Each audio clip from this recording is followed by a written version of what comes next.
Welcome back to day 2 of Home Rescue. I am Rosemary Groner from Busy Budgeter, and after spending most of my life being chronically disorganized, I am so excited to have the opportunity to add your story to the 65,000 other people that I've been able to help transform.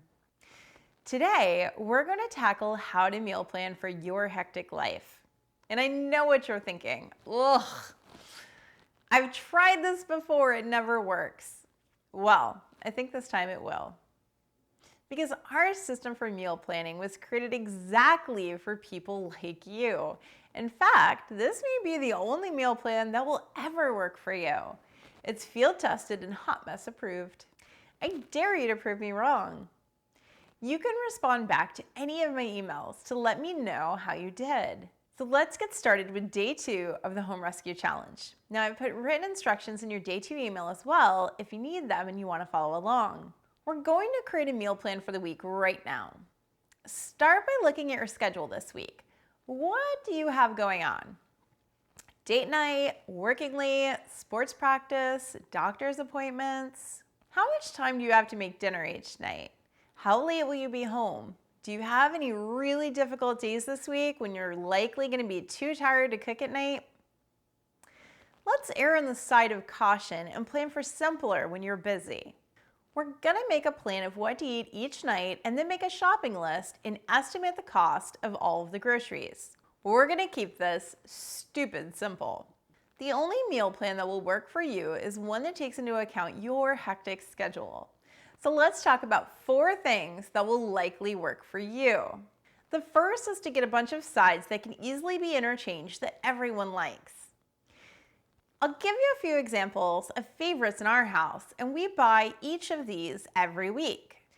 Salads, canned corn, beans, frozen veggies, baked beans, bagged dinner rolls, peanut hummus, yogurt, apples, grapes, and tangerines.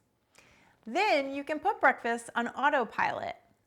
We have bagels and cream cheese, bananas, frozen mini pancakes, clementines, cereal, eggs, and yogurt available. Everyone helps themselves. We replace those as needed and we try to buy in bulk to save money. Then we're going to put lunches on autopilot if you can. If you have a microwave available at lunch, an easy way to handle lunches is to make double dinners and eat the leftovers for lunch the next day. Now, if you do this, you need to have a backup plan just in case something goes wrong, like you hate the dinner or you didn't have the leftovers that you had planned. The simplest backup meal ever is just TV dinners. TV dinners pack easily for lunch and you can't go wrong there. For kids' school lunches and your lunch, if you don't have a microwave available, we go from a super simple food chart. Take a look at the food chart. I've included it in your day 2 email. And have your kids circle any foods that they like and choose 2 items from each list of protein, grain, dairy, fruit, and veggies. Feel free to add a treat if you'd like. Mix and match one of each of the food from each column every day for lunches. So just to give you an example, for this week, my kids are either eating one of 2 meals, either cubed chicken, Hawaiian rolls, yogurt, carrots, and grapes, or ham, bread, pudding, strawberries, celery, and ranch dip. So now we really just need to worry about dinner. There are 4 stupid simple meal types to help you plan your meal schedule. The first is cold picnic meals, which is when you pack something to eat out and about. This usually needs to be eaten cold since you can't count on a microwave. We use packet lunch bags, which have embedded freezer packs that I can just store in the freezer and I don't have to worry about trying to find an extra ice pack. Choose cold picnic meals when you have time to pack something to go before the event, but you'll be out and about during a mealtime.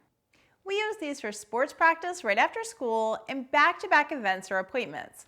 We'll also take these on the weekends when we head to the zoo or to the aquarium or fun things like that.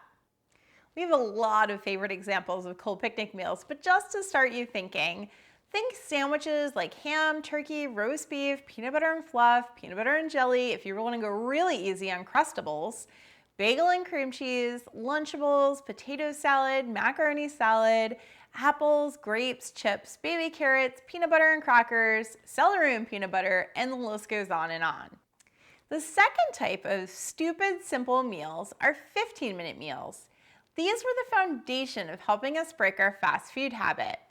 They use convenience foods like pre-cooked, frozen grilled chicken breasts, so they taste similar to fast food. They can be made in less time than it takes to go through a drive-thru, while being cheaper and even a little bit healthier. Plus, they get you used to cooking at home so you can upgrade to an even healthier style later. Choose simple 15-minute meals for most days if you're still adjusting to cooking at home. They're super easy and most don't require a recipe or real cooking. My favorite examples of 15-minute meals are chicken quesadillas, rotisserie chicken, steak and cheese sandwiches, and pizza bagels.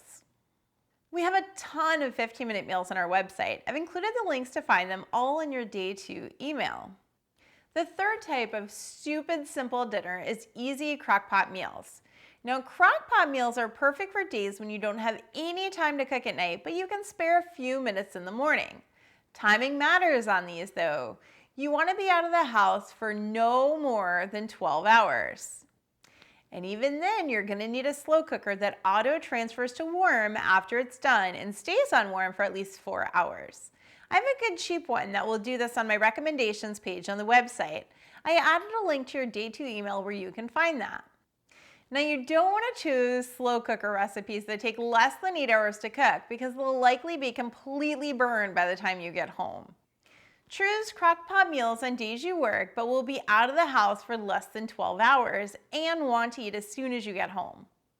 My favorite examples of 8-hour crock-pot meals are crock-pot Mississippi beef roast, slow cooker cheesy chicken and rice, slow cooker chicken and gravy, and sausage potato casserole, and I'll include recipes in your day 2 email for all of those. The fourth and last type of stupid simple meal are plan to eat out dinners. If you currently eat out often, one of the simplest ways to handle this is to plan to eat out on very hectic days.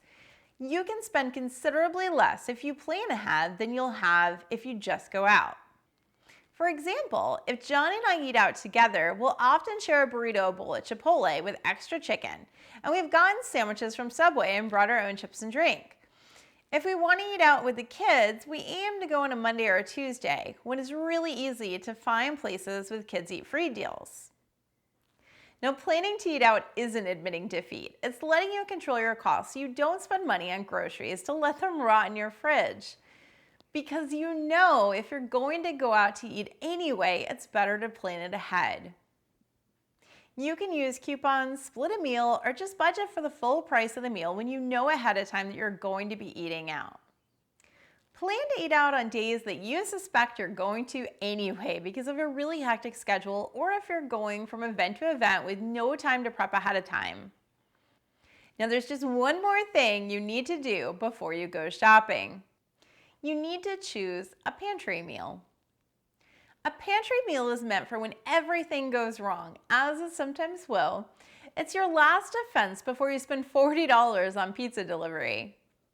The best pantry meals are shelf-stable, meaning they can sit in your freezer or pantry for many months before they go bad, super fast and super simple to make, and something that you really like to eat, so it's appealing enough to find the willpower to say no to pizza delivery. Here's a few of our favorite pantry meals to give you some ideas. Chicken quesadillas using frozen grilled chicken breast, ravioli, pizza bagels or pizza English muffins, frozen chili with cheddar and sour cream. Choose one pantry meal to have on hand for the week and make sure to remember to replace it when you use it, and add those ingredients to your shopping list as well.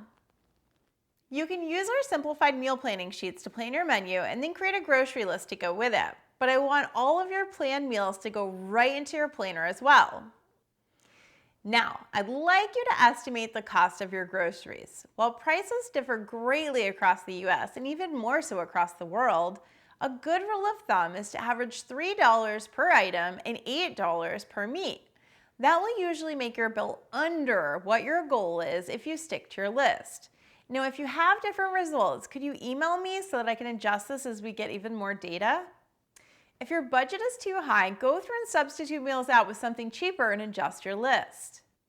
As you go through the meal plan, put notes on your schedule where you need to do something ahead of time. For instance, If you need to start the crock pot on Friday morning or defrost the chicken on Tuesday, make a note of that in your schedule book. Now you know your budget, you just need to stick to your list. Now, let's talk about where you might go wrong to see if we can actually head that off. If you have no time to grocery shop, there are so many super cheap options available right now. Walmart Pickup is the most popular and one of my personal favorites, and it's free.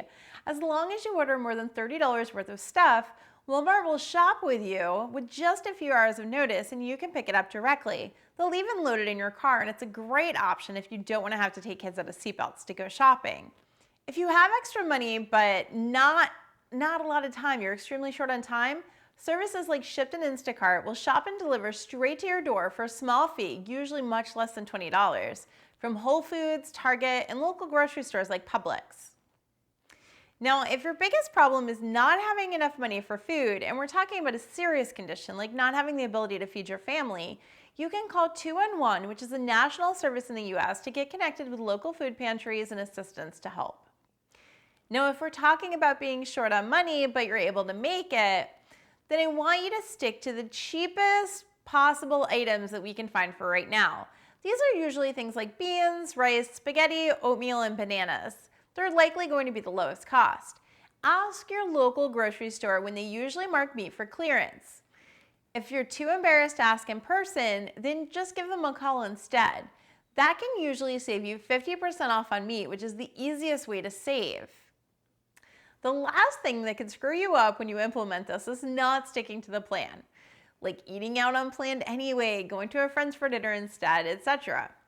Here's the thing though, that happens. It will always happen. This is called skill building, and you're going to get better and better as time goes on. But friends will always unexpectedly invite you over to dinner. And isn't that what makes life fun? Just come home after and plan to minimize the damage by adjusting your menu so that food doesn't go to waste if you can. Usually you can do this by making it and freezing it cooked, or pushing a meal that won't go bad until next week. Now let's get to work and make this happen, and I will see you tomorrow for the last day of this challenge.